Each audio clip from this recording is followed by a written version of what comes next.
Hello student, today we read one of the continuous distribution is rectangular or uniform distribution. Rectangular distribution. Definition. What is the definition of rectangular distribution? A random variable capital X is said to be continuous. Rectangular distribution in continuous distribution. Continuous rectangular distribution over an interval. Interval is a to b. Let we take this interval. This interval lies between minus infinity to plus infinity. Then the probability density function of this distribution is f of for x real number. A and b are the parameter of this distribution is 1 by b minus a if a less than x less than b 0 otherwise. अगर इस function की ये x की value a to b के बीच में interval के बीच में लाई करती है तो ये PDF बनेगा 1 बाई बी माइनस ए और x की real value a to b interval से बाहर है तो इसकी वैल्यू हो जाएगी 0. ये देखो अब here a and b are the parameter of this distribution. This distribution is called uniform distribution because it assumes a constant value for all x. Constant value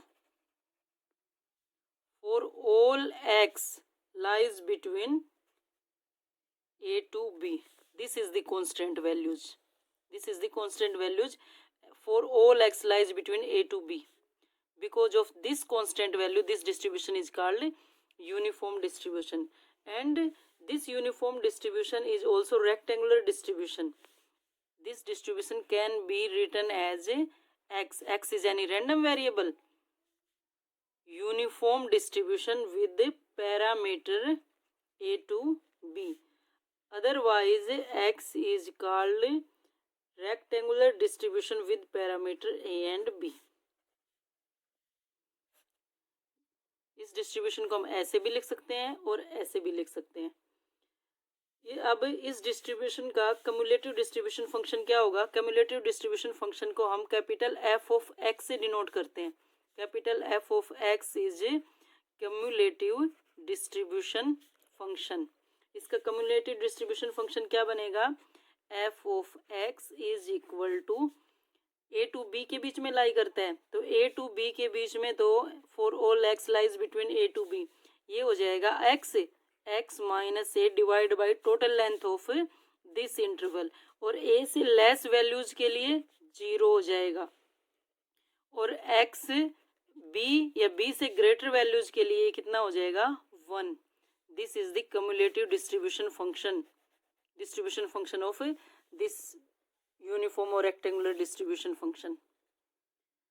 Since now f of x function cumulative distribution function क्या होगा? ये continuous नहीं होगा क्योंकि ये break हो जाता है a पर b और b पर b. a और a से लेस के लिए 0 हो गया. a टू b के लिए ये फंक्शन आ गया. ग्रेटर देन b के लिए ये आ गया.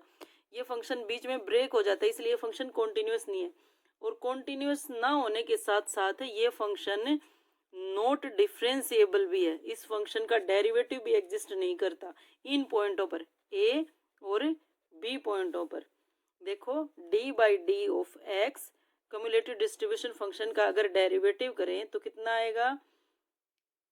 मान लो इसका डेरिवेटिव हो जाएगा स्मॉल f ऑफ x और स्मॉल f ऑफ x किसके इक्वल होता है? 1 बाई बी माइनस ए के इक्वल और वो तो कभी 0 होगा नहीं. अगर a not equal to b है तो a not equal to b है तो उसके लिए 0 होगा नहीं. 0 नहीं होगा तो ये वैल्यू 0 कहाँ से आ गई फिर? तो यानी कि ये फंक्शन इसका डेरिवेटिव एग्जिस्ट नहीं करता फॉर एवरीवेयर.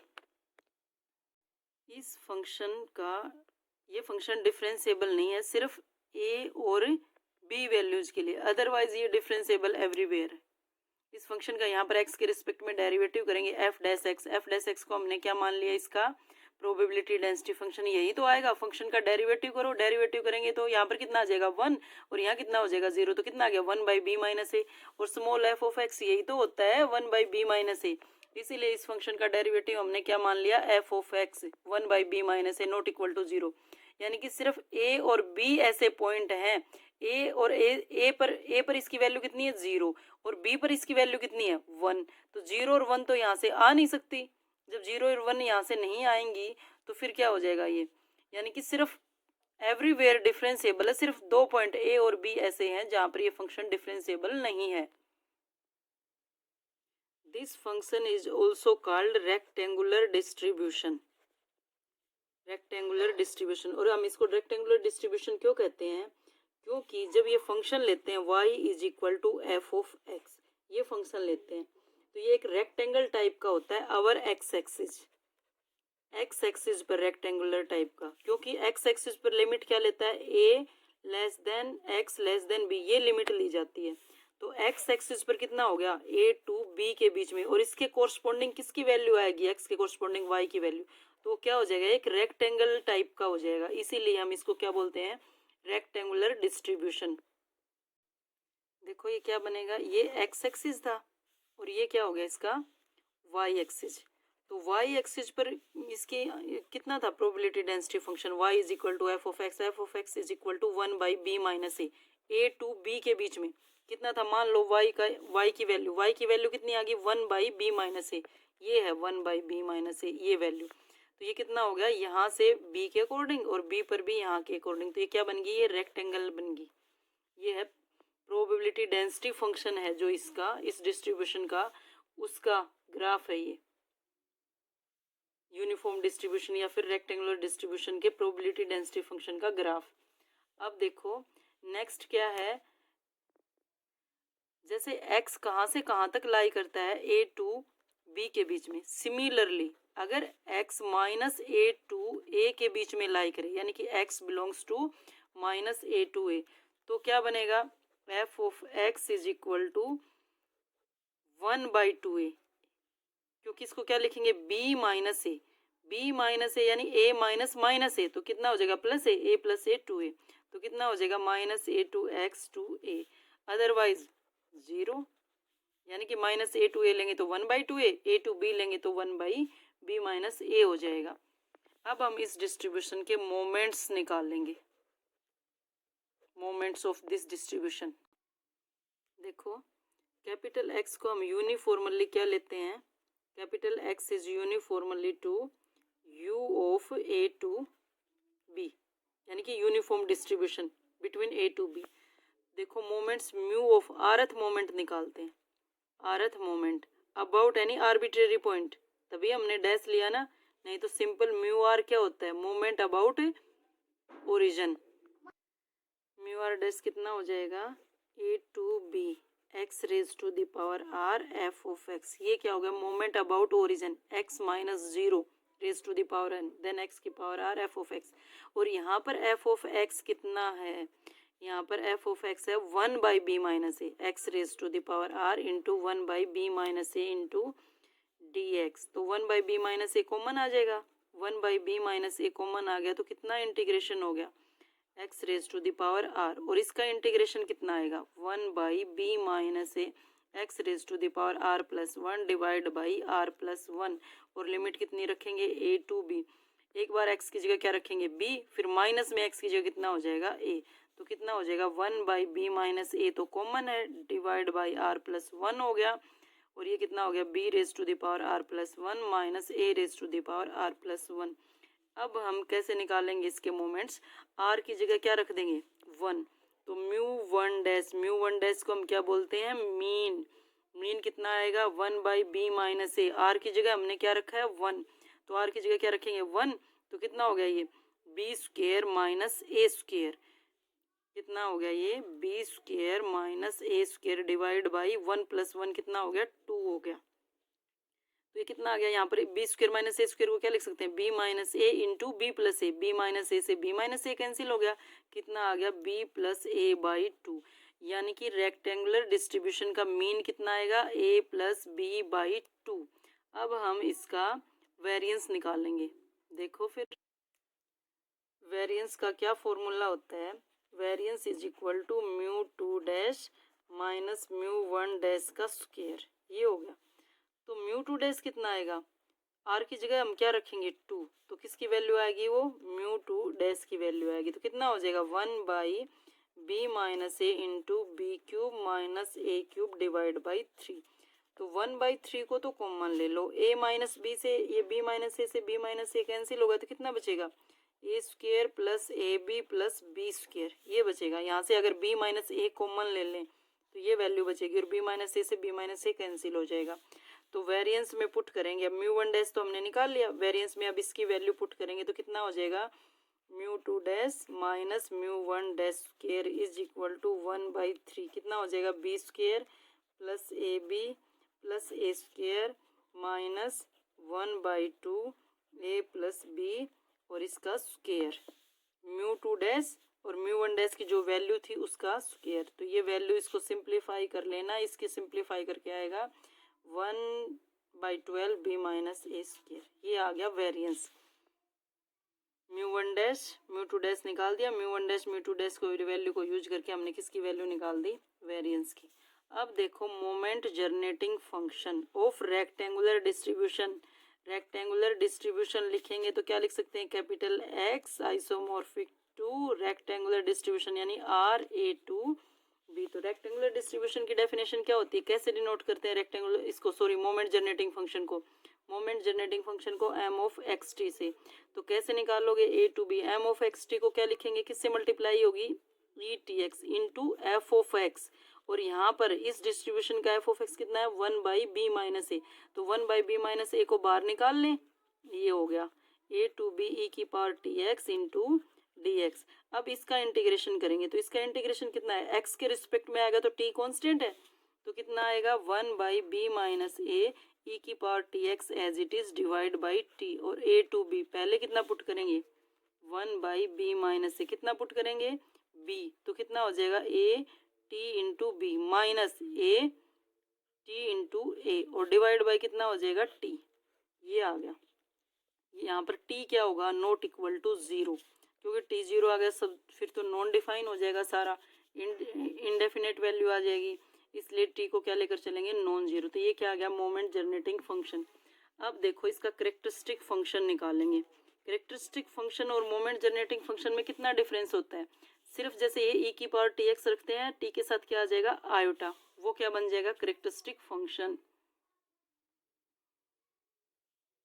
देखो फिर करेक्टरिस्टिक फंक्शन की क्या डेफिनेशन होती है, फाई ऑफ एक्स टी, इससे डिनोट करते हैं, और कितना हो जाएगा a to b e raise to power iota t x into f of x d x. वही एफ ऑफ एक्स की वैल्यू कितनी होती है, one by b minus a, तो वो बाहर आ जाएगा, कितना आ जाएगा one by b minus a, one by b minus a, integration कितना आ जाएगा ए टू बी ई की power iota t x into d x. तो ई की पावर आयोटा टी एक्स का इंटीग्रेशन कितना हो जाएगा, iota t x as it is हो जाएगा ये, और आयोटा टी जो एक्स के साथ में कांस्टेंट मल्टीप्लाई वो डिवाइड बाई आयोटा टी हो जाएगा, कितना आएगा one by b minus a e of iota t x divide by iota t, और कितनी लिमिट पुट करेंगे a to b, b put करेंगे e of iota t b, और माइनस में कितना हो जाएगा एक्स की जगह ए हो जाएगा। तो यानी कि ये कितना आएगा one by b minus a, साथ में आयोटा टी मल्टीप्लाई, और न्यूमरेटर में कितना आएगा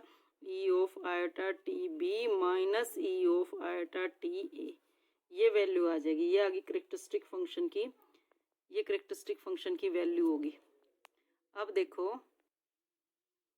अब हम निकालेंगे mean deviation, mean deviation about mean, mean deviation, mean deviation about mean निकालेंगे। मीन डेविएशन अबाउट मीन क्या फॉर्मूला होता है मीन डेविएशन अबाउट मीन का, ई ऑफ एक्स माइनस मीन, ये फॉर्मूला होता है ई ऑफ एक्स माइनस मीन। ये तो expectation of x minus mu. अब इसको कॉन्टिन्यूस डिस्ट्रीब्यूशन में कैसे डिफाइन करेंगे, ए टू बी हमें लिमिट लेनी है, ये फंक्शन हो जाएगा जो भी दे रखा है, मीन डेविएशन अबाउट मीन, और इनटू में क्या आ जाएगा, F of x into d x हो जाएगा। एफ ऑफ एक्स की वैल्यू हमें पता ही है कितनी होती है इसमें, इस डिस्ट्रीब्यूशन में, यूनिफॉर्म डिस्ट्रीब्यूशन में, 1/b-a। तो 1/b-a को हम कॉमन ले लेंगे, ए टू बी, और ये कितना आ गया, एक्स माइनस मीन की वैल्यू कितनी थी इस डिस्ट्रीब्यूशन में, मीन कितना आया था, a plus b by two into d x, ये आया था। अब देखो इसको हम सिंप्लीफाई मॉडुलस को कैसे सोल्व करेंगे, अब हम इस पूरे फंक्शन को हम t मान लेते हैं, तो मोड ऑफ t को सोल्व कर लेंगे। तो यानी कि put x minus a plus b by two, इसको अगर हमने t मान लिया तो यहाँ पर dx की वैल्यू कितनी हो जाएगी, dt, क्योंकि ये तो कांस्टेंट है, जीरो हो जाएगा, x का dx ये कांस्टेंट है, जीरो हो जाएगा, t की वैल्यू कितनी आ जाएगी, dt। तो अब इसके अकॉर्डिंग फिर हमें लिमिट भी चेंज करनी पड़ेगी ना। देखो x की वैल्यू a है, यहाँ पर x की वैल्यू कितनी दे रखी है, a लिमिट में, x अगर a है तो x की जगह a पुट करेंगे तो कितना हो जाएगा, 2a minus a minus b, तो t की वैल्यू कितनी आ जाएगी, a minus b by two हो जाएगा। अब x की वैल्यू क्या पुट करेंगे, b, अगर x की वैल्यू b पुट करेंगे तो b माइनस कितनी हो जाएगी, t की वैल्यू b माइनस करेंगे तो 2b minus a minus b, तो कितना हो जाएगा, b minus a by two, b minus a by two, ये वैल्यू आ जाएगी। अब पुट करो इसको, 1/b minus a, limit change होगी, a टू b थी x की लिमिट, तो अब ये कितनी होगी, यहाँ पर अगर इसको हम कॉमन ले लें तो ये कितना बचेगा, minus a minus b by, sorry b minus a minus b minus a by two, ये लिमिट आ गई। तो a की जगह क्या लिखेंगे, minus of b minus a by two, और ये कितना हो जाएगा, a minus b by two, और फंक्शन कितना आ गया, mode of t into D T. Mode of t का क्या हो जाएगा, अब देखो mode of t even function है, इवन फंक्शन है, और ये लिमिट कितनी है,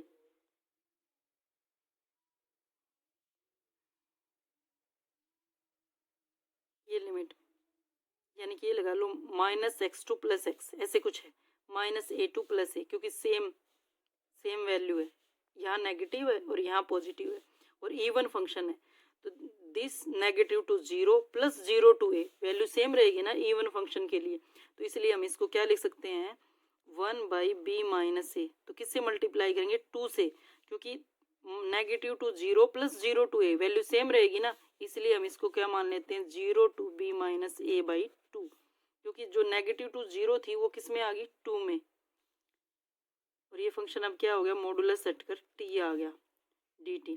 अब t की इंटीग्रेशन करेंगे तो टी स्क्वेयर बाई टू, 2 से 2 कैंसिल हो जाएगा, यहाँ पर कितना आ गया, टी स्क्वेयर किया तो इस फंक्शन का भी स्क्वेयर कितना हो गया, 1/b minus a into T, यहाँ पर कितना आ गया, टी स्क्वेयर बाई टू, और कितना पुट करना है, 0 to b minus a by two, इसको पुट कर दो, 0 पुट करेंगे तब तो 0 हो जाएगा, 1/b minus a into two into कितना आ गया, b minus a by to का स्क्वेयर, टी स्क्वेयर दे रखा था और साथ में 2 भी था, 1/2 ले लिया, टी की जगह हमने क्या रख दिया, b minus a by to square. अब देखो b माइनस एक तो कैंसिल हो गया, एक 2 से 2 कैंसिल हो गया, कितना आ गया, b माइनस ए बाई 4, ये आ गया मीन डेविएशन अबाउट मीन। अब हम यूनिफॉर्म डिस्ट्रीब्यूशन पर बेस्ड कुछ एग्जाम्पल करेंगे। देखो क्या दे रखा है, x इज यूनिफॉर्मली डिस्ट्रीब्यूटेड, तो क्या लिखेंगे, x इज यूनिफॉर्मली डिस्ट्रीब्यूटेड, कितना इंटरवल दे रखा है, इंटरवल नहीं दे रखा, तो इसलिए हम मान लेंगे a टू b इंटरवल के बीच में ये यूनिफॉर्मली डिस्ट्रीब्यूटेड है। अब ये यूनिफॉर्मली डिस्ट्रीब्यूटेड यानी कि यूनिफॉर्म डिस्ट्रीब्यूशन दे दिया, तो सीधी सी बात है इसका प्रोबेबिलिटी डेंसिटी फंक्शन कितना होगा, 1/b माइनस ए, और कहाँ से कहाँ तक, x lies between a to b, ये हो जाएगा क्योंकि दे रखा है यूनिफॉर्मली डिस्ट्रीब्यूशन।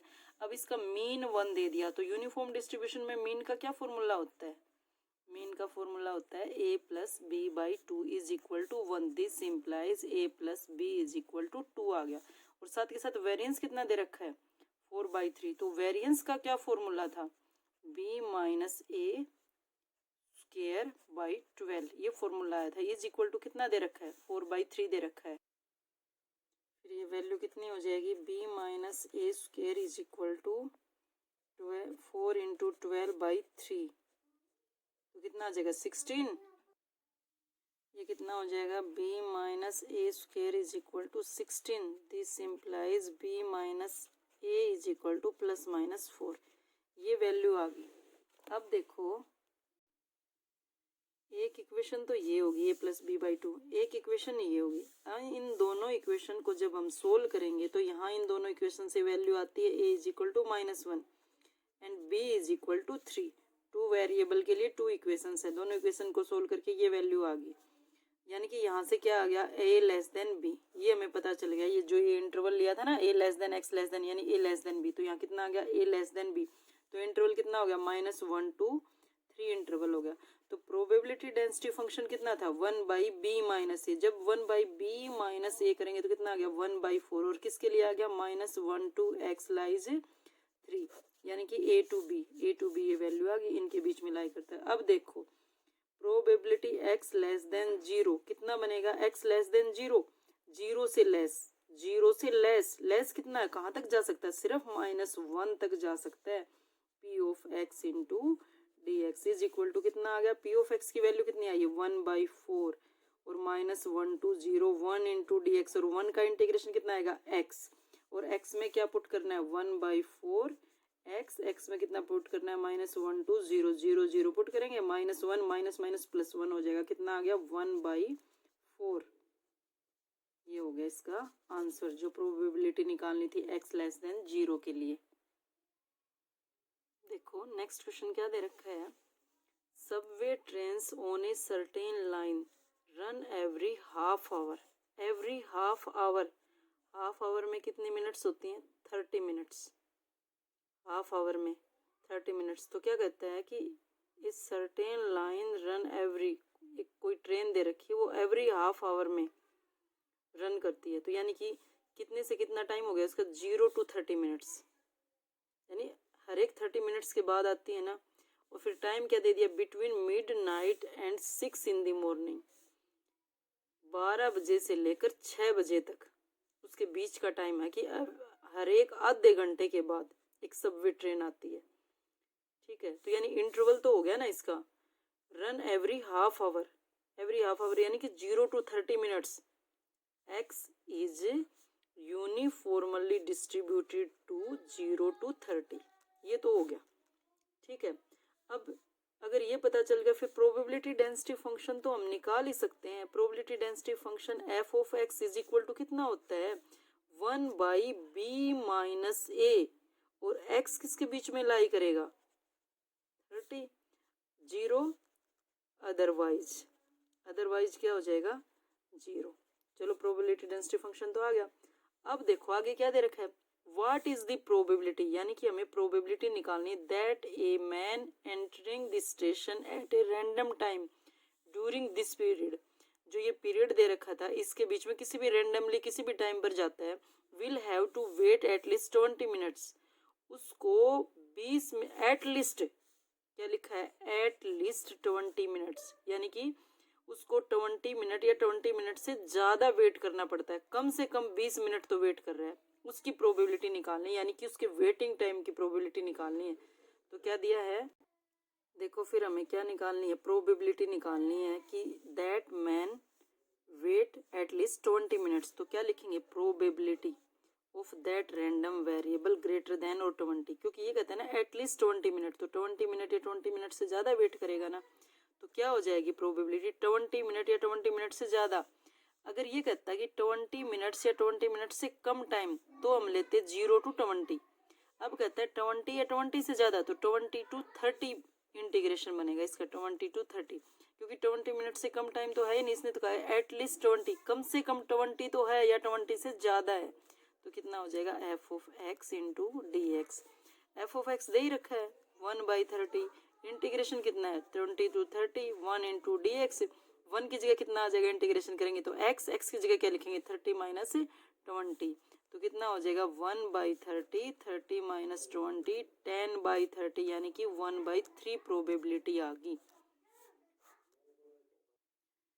देखो नेक्स्ट एग्जांपल क्या दे रखा है, if capital x has a uniform distribution in the interval 0 to 1 find the probability density function of, ये फंक्शन दे रखा है, मान लेते हैं let capital y is equal to -2 log of x, ये फंक्शन दे रखा है, इसका हमें प्रोबेबिलिटी डेंसिटी फंक्शन निकालना है और साथ के साथ इस डिस्ट्रीब्यूशन को भी आइडेंटिफाई करना है।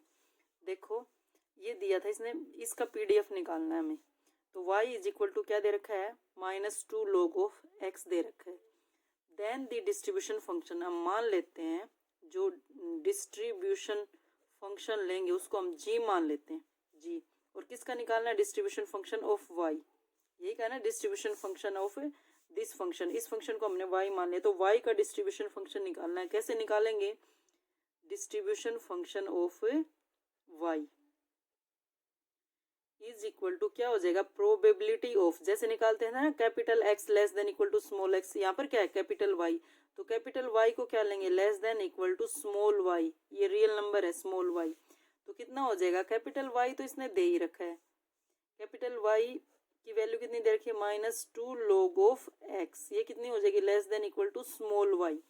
अब देखो यहाँ पर -2 है, माइनस को दूसरी साइड लेकर जाएंगे तो ये इनइक्वलिटी चेंज हो जाएगी और 2 मल्टीप्लाई उधर जाकर कितना हो जाएगा, डिवाइड, तो ये प्रोबेबिलिटी क्या बनेगी, प्रोबेबिलिटी -2 उधर जाएगा तो इनइक्वलिटी चेंज हो जाएगी, लेस देन इक्वल टू किस में हो जाएगा, ग्रेटर देन, क्योंकि माइनस उधर चला गया, y/2 माइनस, ये आ गया। ठीक है, ये कितना हो जाएगा, प्रोबेबिलिटी ऑफ log x, इस लोगरिथम को भी दूसरी साइड ले जाओ तो ये कितना हो जाएगा, capital x less than equal to, दूसरी साइड जाकर लोगरिथम किस में चेंज हो जाएगा, ई में, ई की पावर -y/2 हो जाएगा। अब देखो ये ग्रेटर देन इक्वल टू है, यानी x क्या, कोई भी रैंडम वेरिएबल, और कोई भी रैंडम वेरिएबल किससे बड़ा है, इससे बड़ा है, टोटल प्रोबेबिलिटी कितनी होती है 1, और 1 में से अगर ये किसके इक्वल हो जाएगा, 1 में से इसकी लेस वाली प्रॉपर्टी घटा दें, यानी कि 1 minus probability of capital x less than equal to e की पावर -y/2, 1 में से लेस घटा दिया तो कितना बच गया, ग्रेटर वाला ही बच गया सारा। ठीक है, अब देखो 1 माइनस इस, ये किस में चेंज हो जाएगा, प्रोबेबिलिटी जो दे रखी है किस में चेंज होगी, यानी कि कहाँ से कहाँ तक है, 0, इंटरवल दे रखा है 0 to 1 के बीच में है, तो 0 से तो स्टार्ट होगी और कहाँ तक जाएगी, जो ये दे रखा है कहाँ तक जाएगी, ये e की पावर -y/2 तक जाएगी, और किसकी जाएगी, f of x into d x की, यही होता है ना प्रोबेबिलिटी। x देखो कहाँ तक है, x lies less than e -y/2, तो x ले लिया ना हमने लेस देन e -y/2, और स्टार्ट कहाँ से होगा, 0 से, क्योंकि इंटरवल दे रखा है, 0 से स्टार्ट होगा और कहाँ तक जाएगा, जो इसने दिया आया है यहाँ पर इस फंक्शन में f ऑफ x कितना आएगा, यहाँ पर f ऑफ x कितना आएगा, 1/, यही होता है ना 1/1 माइनस 0, यही तो होता है 1/b माइनस a, तो 1/1 माइनस 0, यानी कि कितना आ गया, 1 आ गया f ऑफ x, और 1 dx, 1 का इंटीग्रेशन कितना आएगा, x, तो कितना आ जाएगा 1 माइनस x, और लिमिट कितनी पुट करनी है, 0, e की पावर -y/2 पुट करनी है, तो ये कितना आ गया, 1 माइनस e ऑफ -y/2, ये आ गया। अब देखो स्मॉल g निकालेंगे, तो स्मॉल g ऑफ y कितना होगा, जो कैपिटल G है इसका डेरिवेटिव, यही तो होता है ये क्यूमुलेटिव डिस्ट्रीब्यूशन फंक्शन, और प्रोबेबिलिटी डेंसिटी फंक्शन क्या होता है, जो इसका डेरिवेटिव होगा वही होगा, तो यानी कि इसका डेरिवेटिव किसके रिस्पेक्ट में होगा, अगर y का फंक्शन है तो y के रिस्पेक्ट में डेरिवेटिव होगा, और इसका डेरिवेटिव कितना आएगा, 1 का 0 और माइनस, और एक माइनस ये, तो कितना आ जाएगा, e की पावर -y/2, और y की लिमिट कितनी आ गई, 0 से स्टार्ट होकर y की लिमिट अप टू इन्फिनिटी, ये लिमिट आ गई। आगे फर्दर एग्जाम्पल भी इसी टाइप के होंगे यूनिफॉर्म डिस्ट्रीब्यूशन के। ये था कंप्लीट यूनिफॉर्म और रेक्टेंगुलर डिस्ट्रीब्यूशन। Thank you.